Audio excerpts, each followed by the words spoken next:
Et bien le bonjour, c'est Pleskin et bienvenue dans cette nouvelle critique à chaud où aujourd'hui, pour une fois que c'est le jour, c'est très souvent la nuit, mais aujourd'hui c'est le jour,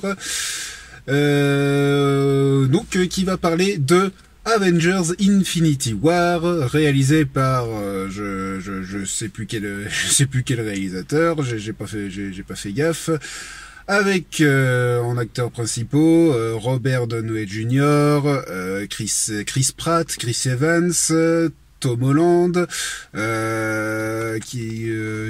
Scarlett Johansson et bien d'autres. Vous les connaissez si vous êtes si vous êtes habitué aux films Avengers, vous les connaissez tous. Donc petit speech du film avant de commencer la critique.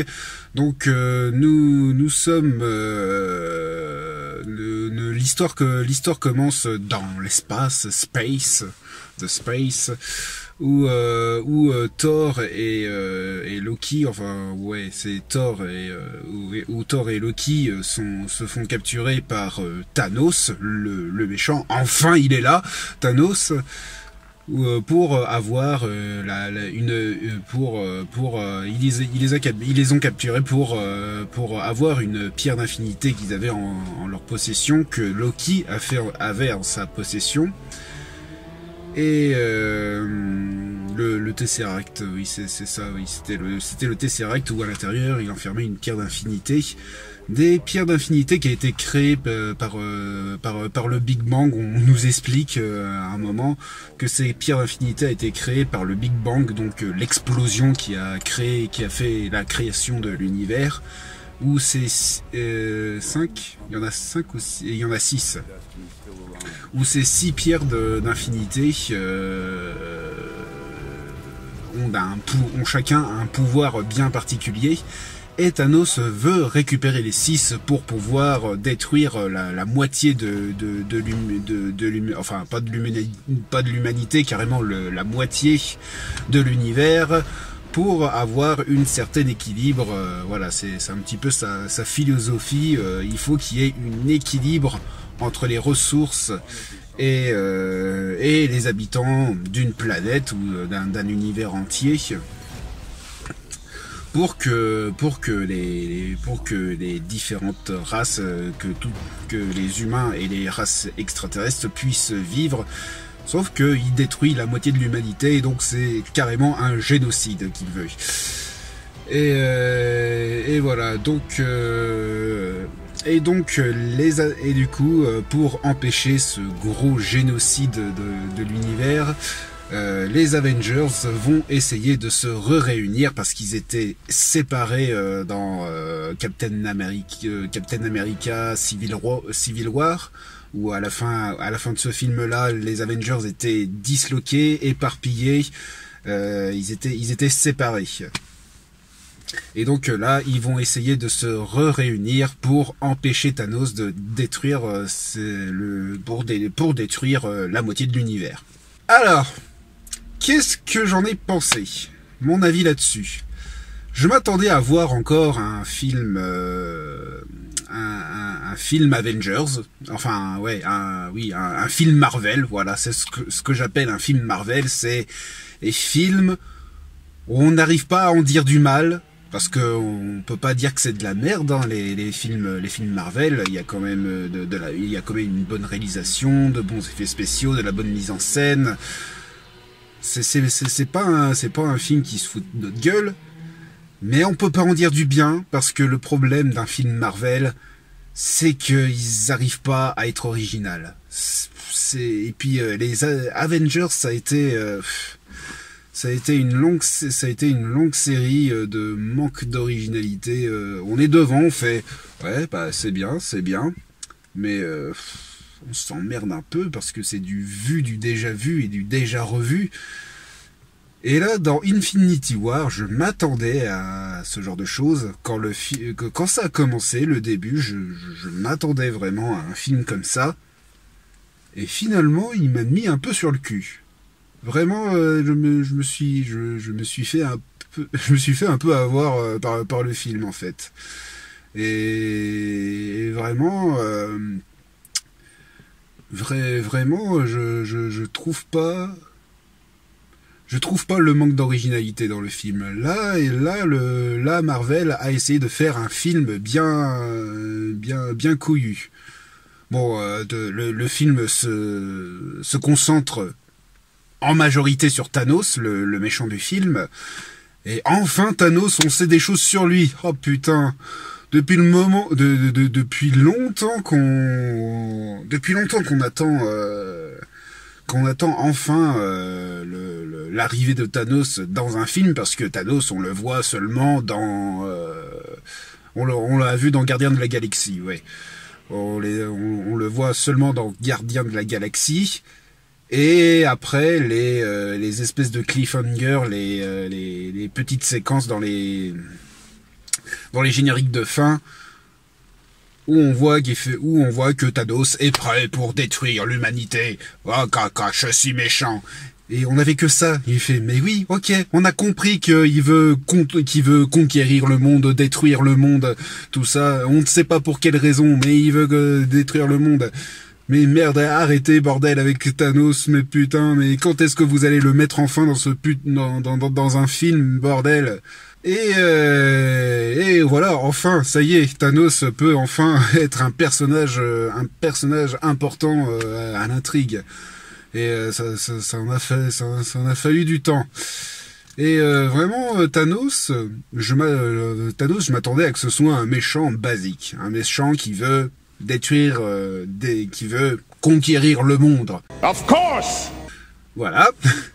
C'était le petit mème du jour. Donc oui, je m'attendais à ce qu'il soit un méchant basique. Et finalement, c'est un méchant intéressant. C'est un méchant intéressant. Derrière sa grosse masse, sa grosse mâchoire et tout, il a un background. Bon, malheureusement,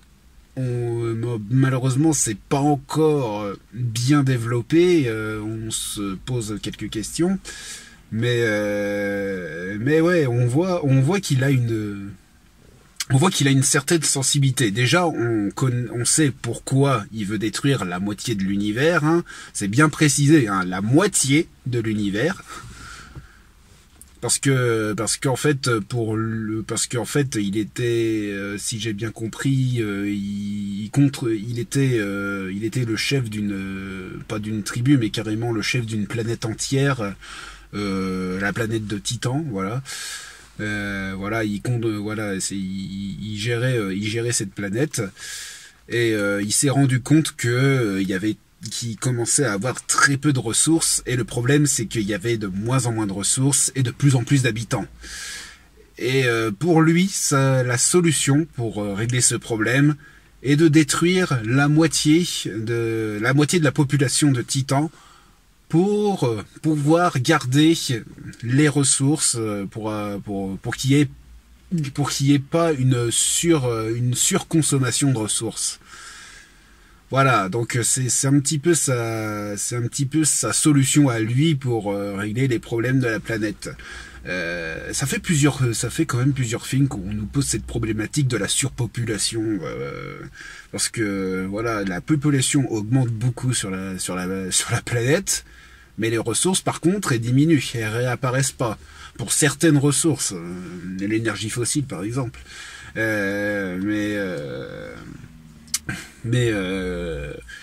mais voilà, ouais, ça me fait penser à Seven Sisters. Oui, c'était ça, Seven Sisters, qui mettait cette problématique de la surpopulation, où l'ordre mondial, je vais pas dire l'ONU parce que je pense pas que c'était l'ONU dans cet univers-là, mais l'ordre mondial a décrété qu'à partir de maintenant,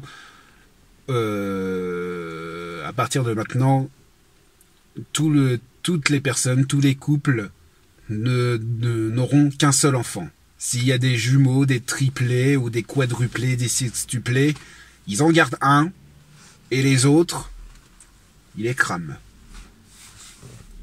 Et les autres, ils les mettent à part, et pour certains, ils les tuent. Mais voilà, Mais voilà, je vais pas digresser longtemps sur ce film-là. Seven Sisters, c'était juste pour faire une parenthèse sur la thématique de la surpopulation. Et que faire contre ça, contre la surpopulation qui entraîne une surconsommation des ressources. Et voilà. Et Thanos a sa solution à lui, c'est détruire, exterminer la moitié de la population de l'univers, parce que là c'est carrément l'univers qui veut détruire après sa planète et tout. Et ce qui m'a plu dans ce film, là où je pense où est l'originalité dans ce film-là, c'est que les héros du film, ils sont plus vraiment comme on les connaissait avant Civil War. Voilà, comme par exemple, ça va spoiler méchamment. De toute façon, je crois que je vais mettre un spoiler parce que tout à la fin, je vais sans doute dire un truc parce que c'est un truc qui m'a vraiment impressionné. Je m'attendais pas du tout à ça. Voilà, donc si ce sera déjà dans le titre de la vidéo, le spoiler, mais voilà, si vous n'avez pas encore vu Infinity War, Avengers Infinity War, ne regardez pas cette vidéo jusqu'à la fin, quittez cette vidéo, regardez le film et après revenez à la vidéo. Oui, alors pour certains personnages, comme par exemple Thor, l'histoire se passe après Thor Ragnarok, où Thor était dans un vaisseau et contrôle un vaisseau spatial après la destruction d'Asgard. Tiens, je vais donner un petit point négatif, mais ça c'est un point négatif qu'il y a dans tous les Avengers et dans tous les films Marvel. C'est que on nous explique pas l'univers, on nous explique pas le comment du pourquoi de chaque personnage. Pour être plus clair, on est obligé de regarder tous les films de Marvel pour comprendre l'univers. Comme par exemple, j'ai jamais vu un exemple. J'ai jamais vu Avengers. C'est Captain America, le soldat de l'hiver, voilà, où on introduit le personnage de Bucky. Buck ou Bucky, je sais plus. Et vraiment, vraiment. Il y a que dans ce film-là qu'on nous explique qui c'est ce personnage. Dans les autres, on n'a plus vraiment l'impression qu'il nous explique qui c'est. Sauf que ceux qui n'ont pas vu ce film-là, allez vous faire foutre. Vous aurez dû regarder cette vidéo, regarder ce film-là. On s'en fout, on vous l'explique pas. Et ça, c'est ça qui m'énerve avec le Marvel Cinematic Universe, c'est que tu rates le moindre film. Après, dans les prochains films Avengers, on t'explique pas les personnages. On te dit, le film te dit, tant pis pour toi, t'aurais dû regarder le film. J'aurais cru qu'il y aurait Ant-Man, mais il y avait pas Ant-Man. Je sais pas trop pourquoi. J'avais cru voir Ant-Man dans les trailers, mais non. Mais bon, ça c'est un autre film que j'ai pas vu, Ant-Man. Il y a aussi Doctor Strange, mais ça c'est un film qui me tenterait de le voir. Ant-Man, non. Spider-Man Homecoming, ça aussi j'aurais dû le voir aussi. Mais voilà, t'as tous ces personnages qui sont introduits dedans. Bon, il y a Doctor Strange, il apparaît dans Thor Ragnarok, il me semble. Oui, je crois qu'il fait un petit caméo dans Thor Ragnarok. Oui, voilà, qu'on explique vite fait qui c'est Doctor Strange. Mais voilà, alors après, je comprends à peu près qui c'est Doctor Strange. C'est un gars qui fait de la magie carrément, qui fait de la magie avec, son pouvoir, c'est d'avoir des pouvoirs magiques. C'est ça son truc. Mais voilà, après, pour ce qui est de son background à lui, je ne sais pas du tout. J'ai pas encore vu le film. Donc voilà, c'est ça qui me gêne dans les films Marvel, c'est que voilà, si t'as loupé un film du Marvel Cinematic Universe, eh ben tu vas pas pouvoir suivre certaines intrigues. Voilà. Voilà. J'ai vu Gardien de la Galaxie, par contre, hein, quand j'ai vu, ça me fait plaisir, parce que j'aime beaucoup Gardien de la Galaxie. Le premier film, ouais. Le deuxième, un petit peu moins. Mais voilà. Et voilà. Et puis on va retourner dans ce qui m'a plu, en fait, dans ce film-là. Voilà, c'est que les personnages sont métamorphosés. Ils ont eu une métamorphose après Civil War. T'as Thor qui a un cache-œil parce qu'on on lui a arraché un œil dans Thor Ragnarok. Bon, je vous spoil Thor Ragnarok, je vais me faire troller dans les commentaires.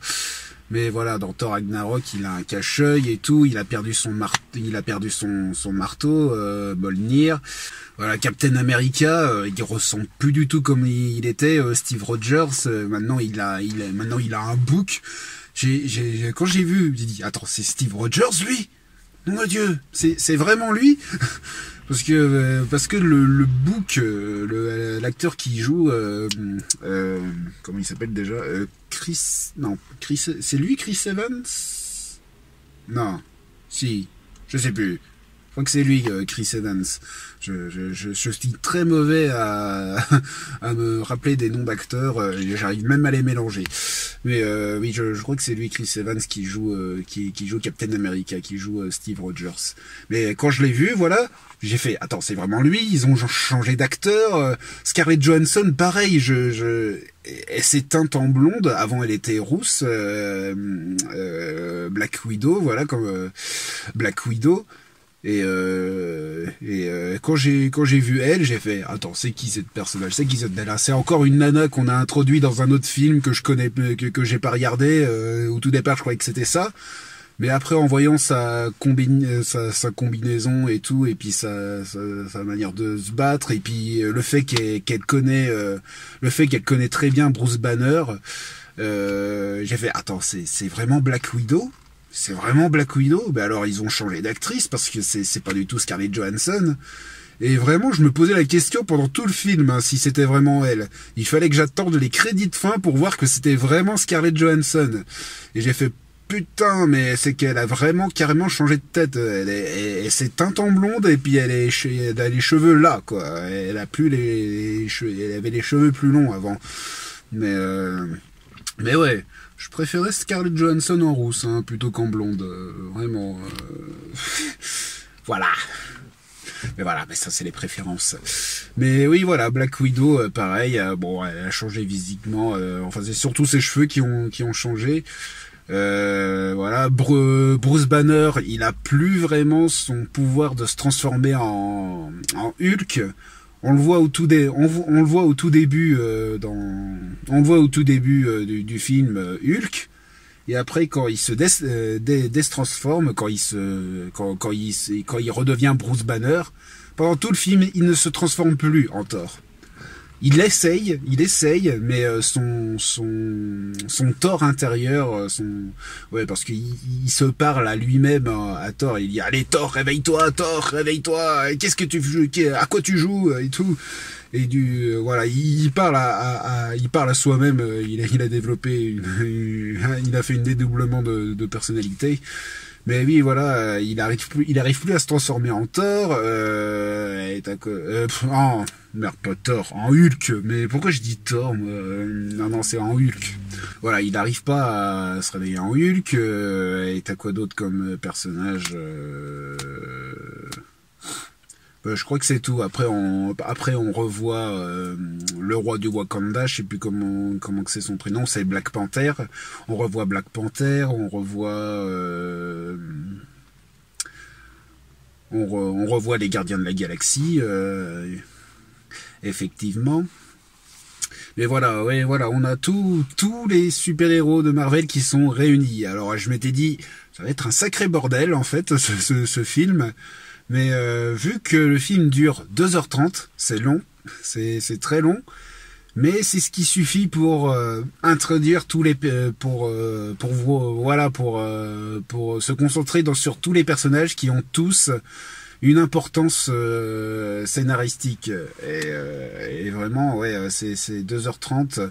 C'est peut-être long, mais c'est ce qui suffit, parce que sinon, il y aurait certains personnages qui seraient complètement effacés. Bon, il y en a certains quand même, comme par exemple Spider-Man. Spider-Man, il aide Doctor Strange et et Iron Man, mais il fait que simplement les aider en fait. Je pense, on le voit que pendant les combats en fait. On le voit pas en train de dans les phases de recherche, dans les discussions et tout. Ouais, on le voit surtout en train de se battre, contre les vilains, contre les méchants. Bon, là, on va rentrer dans la phase gros spoiler. Bon, c'était la phase petit spoiler, maintenant c'est gros spoiler parce que ça va carrément dévoiler toute la fin du film. Si vraiment vous êtes resté alors que je vous ai dit de vous barrer, quittez cette vidéo, hein, parce que là, ça va carrément spoiler la fin du film. Voilà. Donc j'espère que vous êtes partis. Donc ouais, et quand je parlais des changements des personnages, Thor par exemple, il faut qu'il se cherche une arme. Il faut qu'il se cherche une nouvelle arme après Mjolnir, parce que Mjolnir est détruite. Rappelons-le, dans Thor Ragnarok, hein, si vous n'avez pas vu Thor Ragnarok, voilà, ça aussi, c'est moitié expliqué. Voilà, Thor, il dit, voilà, mon marteau Mjolnir, elle est détruite. Mais il n'explique pas plus. Ceux qui n'ont pas vu Thor Ragnarok, mais ils vont se dire, quoi? Son marteau est détruit? Depuis quand? Mais voilà, c'est ça le truc, voilà, ça c'est un parfait exemple, parce que Thor, il explique pas pourquoi le marteau Mjolnir est complètement détruite. Ça, moi je sais parce que j'ai vu Thor Ragnarok, mais ceux qui n'ont pas vu, ils sauront pas pourquoi. Ils sauront que Mjolnir n'existe plus, mais ils sauront pas pourquoi. Donc du coup, Thor va chercher une autre arme, va se forger une autre arme qui est une hache. Je croyais qu'au tout départ, il voulait se refaire un marteau, mais non, ça va être une hache de foudre. Voilà, et c'est ça que j'aime bien, c'est que les personnages, ils ressemblent plus du tout aux personnages d'avant, ils se sont complètement métamorphosés. Ça c'est un très bon point de ce film, et ça donne une petite part d'originalité. Et autre part d'originalité, c'est la fin. La fin. Pour ceux qui ont vu Infinity War, vous savez de quoi je parle. Mais la fin, je m'y attendais pas à un tel dénouement, parce qu'en fait, le but du méchant, c'est d'avoir les 6 pierres d'infinité, les 6 pierres d'infinité, pour avoir une grande puissance et pour pouvoir détruire la moitié de l'univers juste en claquant des doigts. Et qu'est-ce qui se passe à la fin? Eh ben, il réunit les 6 pierres et il devient surpuissant, et en claquant des doigts, pouf, il détruit la moitié de l'univers. Le méchant a gagné. Je m'y attendais pas du tout à un tel dénouement. Déjà que dans Avengers Civil War, le méchant avait, les méchants du film avaient déjà gagné, parce que leur but était de diviser les Avengers, et à la fin du film, les Avengers sont divisés, sont complètement détruites. Il n'y a plus d'Avengers. Et puis là, c'est carrément le méchant veut détruire l'univers, et ben il détruit la moitié de l'univers. Ce qui fait que dénouement qu'on ne s'y attend pas du tout, c'est que la moitié des Avengers, la moitié des super-héros que nous connaissons, partent en poussière. Mais littéralement, ils partent en petits morceaux, et ils s'en vont dans le vent, tel de la poussière. La moitié des Avengers qui meurent. Je vais pas les énumérer, mais il y en a certains où je fais quoi, et ces personnages sont à peine introduits dans le Marvel Cinematic Universe, pouf, ils partent en poussière. Pff. C'est les personnages expédiés, quoi. Oh là là, c'est vraiment, je m'y attendais pas du tout à cette fin, et je sais pas du tout de quoi penser de cette fin. J'ai envie de dire que c'est bien parce que c'est vraiment c'est original. Le méchant gagne et les super-héros bah échouent.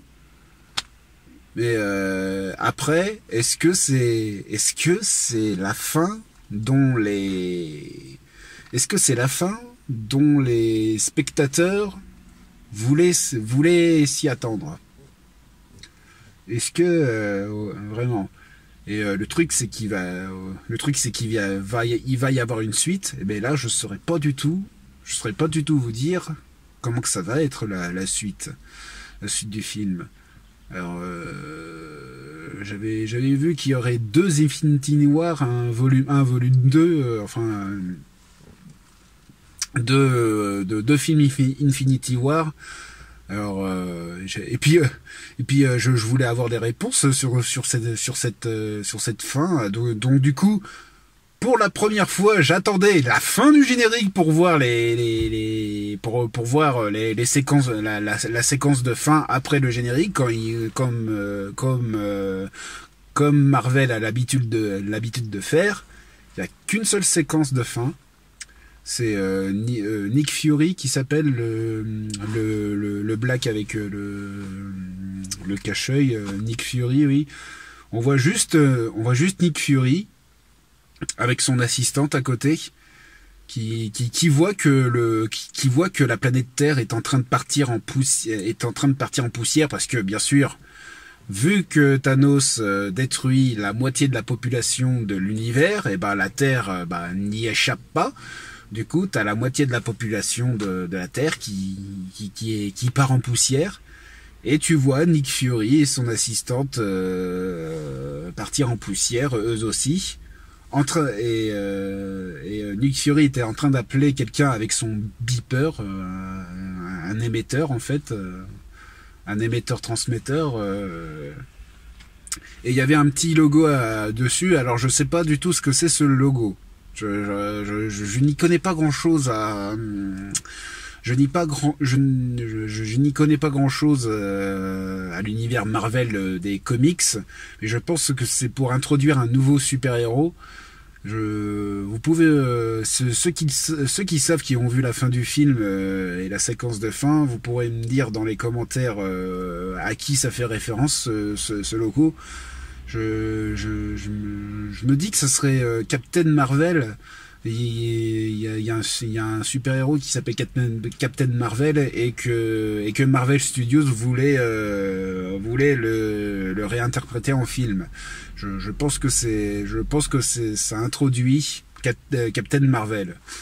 Donc est-ce que le prochain Avengers ou le prochain film de Marvel, ce sera Captain Marvel? On sait pas. Tant de questions.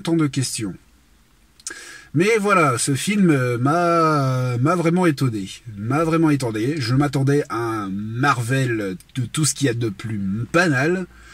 Et finalement, ça m'a impressionné, vraiment. Et je me pose beaucoup de questions sur la suite de l'histoire des Avengers. Voilà, donc du coup, ce film, vu que c'est pas du tout un film Marvel de tout ce qui est plus classique, j'aimerais vous dire d'aller le voir. Je vous le recommande. Vraiment, si ça aurait été un film classique, un film de tout ce qu'il y a plus de classique chez Marvel, j'aurais peut-être pas dû vous le recommander, à part ceux qui aiment Marvel.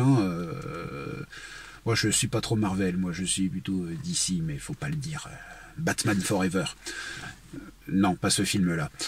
Mais vu que ce film cherche enfin de l'originalité, j'ai envie de dire, allez le voir si ça vous botte. Allez voir si ça vous tente. Si ça vous tente, je peux vous le recommander. Voilà. Donc voilà, on va terminer ici. Ça va être une longue vidéo, dis donc. une longue vidéo. J'avais beaucoup de choses à dire sur ce film-là. Donc voilà,